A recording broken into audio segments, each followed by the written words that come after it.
स्वागत है आप सभी का हमारे YouTube चैनल में। और आज हम चैप्टर 3 करने वाले हैं salient feature of the constitution, और ये सेकेंड पार्ट है। चैप्टर 2 में इसका फर्स्ट पार्ट था। तो शुरुआत करते हैं अपने एक्सरसाइज के क्वेश्चंस के साथ। तो सबसे पहला क्वेश्चन है हमारा शॉर्ट आंसर टाइप क्वेश्चंस में कि what are known as directive principle of state policy. क्या होते हैं directive principle of state policy? Answer है कि the directive principle are the guideline to be followed by the government of the country. ये जो directive principle है ये guidelines होते हैं जो कि गवर्नमेंट को फॉलो करने होते हैं कंट्री के। नेक्स्ट क्वेश्चन नंबर 2 है कि in which part of the constitution are directive principle incorporated. किस पार्ट में संविधान के ये इनकॉर्पोरेटेड है? तो आर्टिकल 39 से 51 तक कंटेन करता है डायरेक्टिव प्रिंसिपल कॉन्स्टिट्यूशन में। Next question number 3, name one important source of directive principal. कोई एक इंपॉर्टेंट सोर्स बताइए जहां से डायरेक्टिव प्रिंसिपल लिया गया है। तो आंसर है the ideas of Mahatma Gandhi are one of the important source of directive principle. कि जो आइडिया है महात्मा गांधी के ये इंपॉर्टेंट सोर्स हैं डायरेक्टिव प्रिंसिपल्स के लिए।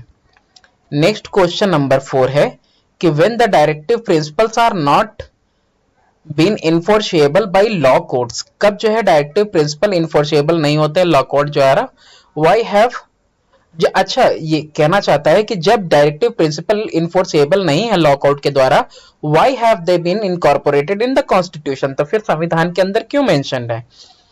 तो आंसर है इसका कि some directive principles are not enforceable by law court but these are incorporated in the constitution. कि जो डायरेक्टिव प्रिंसिपल है इन्फोर्सेबल नहीं है लॉ के द्वारा काफी सारे, बट ये इनकॉर्पोरेटेड संविधान में किस लिए? तो डील विथ एक्सेप्शनल केसेस, कि कुछ एक्सेप्शनल केसेस के साथ डील करने के लिए इनको रखा गया है।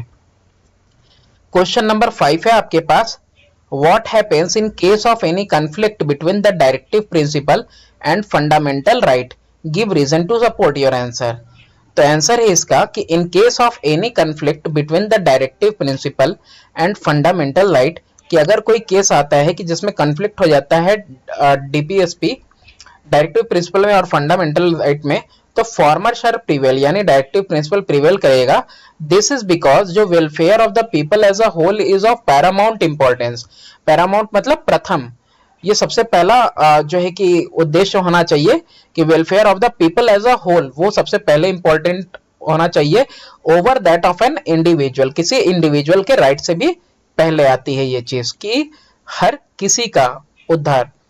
However, the directive principle are not enforceable by any court of law in the country.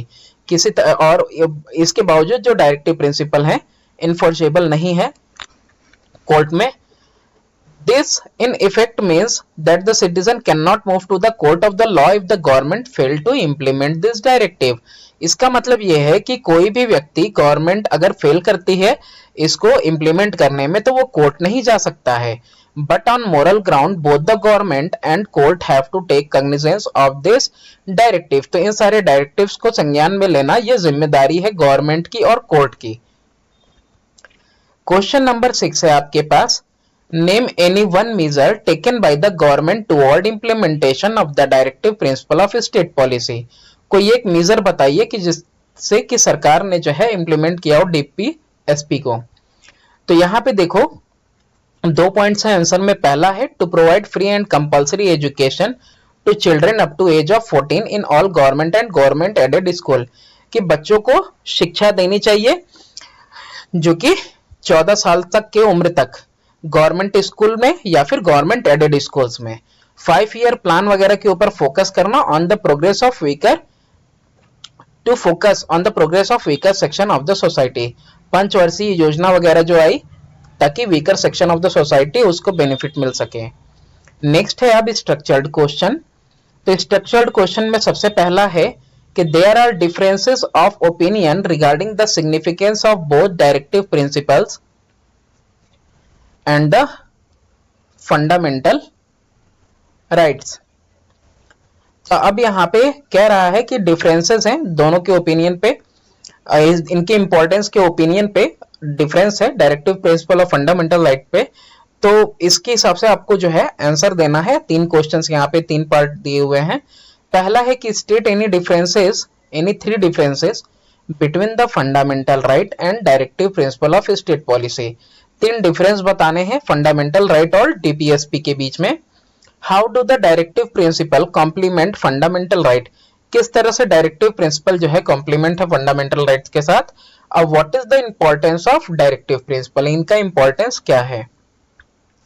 सबसे पहला डिफरेंस देख लेते हैं डायरेक्टिव प्रिंसिपल्स और फंडामेंटल राइट के बीच में। Directive principles are mentioned in part 4 of the constitution whereas fundamental right are mentioned in part 3 of the constitution। ये पार्ट 4 में है संविधान में और ये पार्ट 3 में है। डायरेक्टिव प्रिंसिपल जस्टिशिएबल नहीं है, जबकि फंडामेंटल जो है जस्टिशिएबल है, इसके लिए आप कोर्ट में मूव कर सकते हो। जो डायरेक्टिव प्रिंसिपल है क्रिएट करते हैं सर्टेन प्रिविलेजेस, यानी कि तरजीह मिलेगी स्पेशल, और ये जो फंडामेंटल राइट है ये एग्जिस्टिंग प्रिविलेजेस हैं सारे के सारे सिटीजन्स को। जो डायरेक्टिव प्रिंसिपल है ये डायरेक्शंस होता है ऑब्जेक्टिव सेट करने के लिए, और ये जो फंडामेंटल राइट है ये सर्टेन रिस्ट्रिक्शन लगाता है स्टेट के ऊपर। बी पार्ट देखते हैं कि how do directive principles complement fundamental right. तो आंसर है कि directive principle provide guideline to the fundamental right. Directive principle guideline provide करता है फंडामेंटल राइट को। As an individual can get peaceful environment and enjoy his right, कि एक individual जो है पीसफुल, एक कोई भी व्यक्ति इंडिविजुअल पीसफुल इन्वायरमेंट मिल सकता है उसको और एंजॉय कर सकता है अपने अधिकार को। प्रोवाइडेड, ये प्रोवाइडेड होना चाहिए कि देयर इज नेशनल और international peace together maintain properly, कि नेशनल यानी कि नेशनल और इंटरनेशनल पीस दोनों साथ साथ मेंटेन रहना चाहिए। तो ऐसे इन्वायरमेंट के अंदर जो है वो इंसान अपना जो है उसको पीसफुल इन्वायरमेंट मिल सकता है और अपने अधिकार को वो एंजॉय कर सकता है। सी पार्ट है कि what is the important of directive principle, कि क्या इंपॉर्टेंस है डायरेक्टिव प्रिंसिपल का। तो the importance of directive principle is remarkable, ये रिमार्केबल इंपॉर्टेंस है इसका। As these are the basic guidelines, ये जो है बुनियादी गाइडलाइंस होती हैं टू प्रोवाइड करेक्ट डायरेक्शन, ताकि ये दिशा निर्देश देती हैं, करेक्ट डायरेक्शन देती हैं फॉर प्रोसीडिंग्स के लिए, और उन प्रोसीडिंग्स के लिए जो कि अचीव करने में अल्टीमेट एस्टिमेटेड गोल बहुत इंपॉर्टेंट होते हैं। तो ये एक तरह का गाइडलाइन है। नेक्स्ट है आपका क्वेश्चन नंबर 2, स्ट्रक्चर्ड क्वेश्चन है।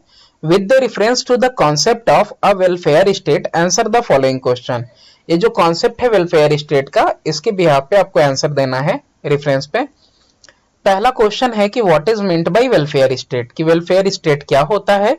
आंसर है a welfare state is a state which seeks to ensure the maximum happiness of maximum number of people living within its territory. एक वेलफेयर स्टेट वो state होता है जो कि seek करता है और इंश्योर करता है कि ज्यादा से ज्यादा मैक्सिमम खुशी मिले और मैक्सिमम नंबर ऑफ लोगों को मिल पाए जो कि उसके टेरिटरी के अंदर फॉल करते हैं। बी पार्ट है कि how does the constitution of India seek to establish India as a welfare state, कि किस तरह से संविधान जो है इंडिया का सीक करता है एस्टेब्लिश करने में इंडिया को एज अ वेलफेयर स्टेट। तो जो संविधान है the constitution of India seeks to establish India as a welfare state, जो संविधान इंडिया का सीक करता है ताकि इंडिया को बनाए एक welfare state. Although the words welfare state are not specifically mentioned in the constitution, although ये सारे के ये जो वेलफेयर स्टेट वर्ड है ये मेंशन नहीं है संविधान के अंदर स्पेसिफिकली, लेकिन इट एम्स, ये एम करता है, जो एम्स है ऑन ऑब्जेक्टिव है वेलफेयर स्टेट के are clearly pointed on sorry are clearly pointed on in the directive principle of state policy. ये वर्ड तो नहीं है स्पेसिफिकली मेंशन संविधान में, लेकिन एम और ऑब्जेक्टिव वेलफेयर स्टेट का क्लियरली एकदम पॉइंटेड आउट है directive principle of state policy के अंदर। These directives emphasize that the goal of the Indian polity is a welfare state। ये डायरेक्टिव दबाव देता है, इस बात पे जोर देता है कि जो गोल होना चाहिए इंडियन पॉलिटी का वो ये कि एक वेलफेयर स्टेट बनाया जाए, where the state has a positive duty to ensure its citizens social and economic justice and dignity to the individual। जहां पे स्टेट के एक पॉजिटिव ड्यूटी है कि वो इंश्योर करे सिटीजन्स को कि सामाजिक आर्थिक जस्टिस मिले उनको और डिग्निटी मान सम्मान बनाए हर एक इंडिविजुअल का। Both the union and the state governments, दोनों ही यूनियन और state government have over the past 6 decades यानी पिछले 6 दशकों में यानी 60 सालों में taken step to implement directive principles, इन लोगों ने कदम बढ़ाए हैं, बहुत सारे स्टेप्स लिए हैं इसको लागू करने में डायरेक्टिव प्रिंसिपल्स को, which aim at establishing social and economic democracy, जो एम करता है ताकि इस्टेब्लिश हो पाए सामाजिक और आर्थिक लोकतंत्र, और जो बेसिक गोल है एक वेलफेयर स्टेट का वो सब पाया जा सके। सी पार्ट है कि mention 4 government scheme aimed at social upliftment of the poor, 4 scheme बताने हैं गवर्नमेंट के जो कि एम करता है सोशल अपलिफ्टमेंट ऑफ पुअर के लिए यानी गरीबों को उद्धार के लिए। तो सबसे पहला है the payment of wages is governed by the government which has enacted legislation to the effect that the payment be made according to the minimum wages act 1948 as amended from time to time. अब इसमें सबसे पहली चीज है कि government ने एक act पास किया है जिसका नाम है मिनिमम वेजेस एक्ट। अब ये मिनिमम वेजेस एक्ट क्या है कि ये जो मिनिमम वेजेस एक्ट है ये 1948 में लागू हुआ था और इससे नीचे वेजेस जो है किसी भी मजदूर वगैरह को लेबर को पे नहीं किया जाएगा और इसको अमेंड भी किया गया है टाइम टू टाइम। तो ये गरीबों के उद्धार के लिए ही है क्योंकि बहुत बार ऐसा होता था स्लेवरी वगैरह सब कुछ चलता है तो कम पेमेंट वगैरह दिया जाता है और ज्यादातर औरतों और बच्चों से मजदूरी करवाई जाती है क्योंकि उनसे कम पैसे में मजदूरी करवाई जाती है। नेक्स्ट है कि a social upliftment scheme called Jan Dhan योजना was announced by the prime minister Narendra Modi on 15 अगस्त 2014। अब देखो सामाजिक रूप से अपलिफ्टमेंट के लिए एक स्कीम निकली थी जनधन योजना में जिसको नरेंद्र मोदी ने अनाउंस किया था 15 अगस्त 2014 को लॉन्च किया था। अब इसके बाद थर्ड है प्रधानमंत्री फसल बीमा योजना, ये भी लॉन्च हुई थी किसानों के लिए 13 जनवरी 2016 को। और फिर मेडिकल फैसिलिटी के लिए हेल्थ केयर के लिए आयुष्मान भारत योजना लॉन्च हुई 2018 में। तो ये इसी तरह के बहुत सारे उज्ज्वला योजना है और बहुत ताकि सिलेंडर हर किसी को मिल पाए, इस तरह से बहुत सारी स्कीम्स वगैरह हैं जो कि गवर्नमेंट जो है सोशल अपलिफ्टमेंट के लिए हमेशा लॉन्च करती रहती है। तो आई होप ये वीडियो आपको अच्छी लगी होगी। Please do subscribe and share my channel. Thanks for watching.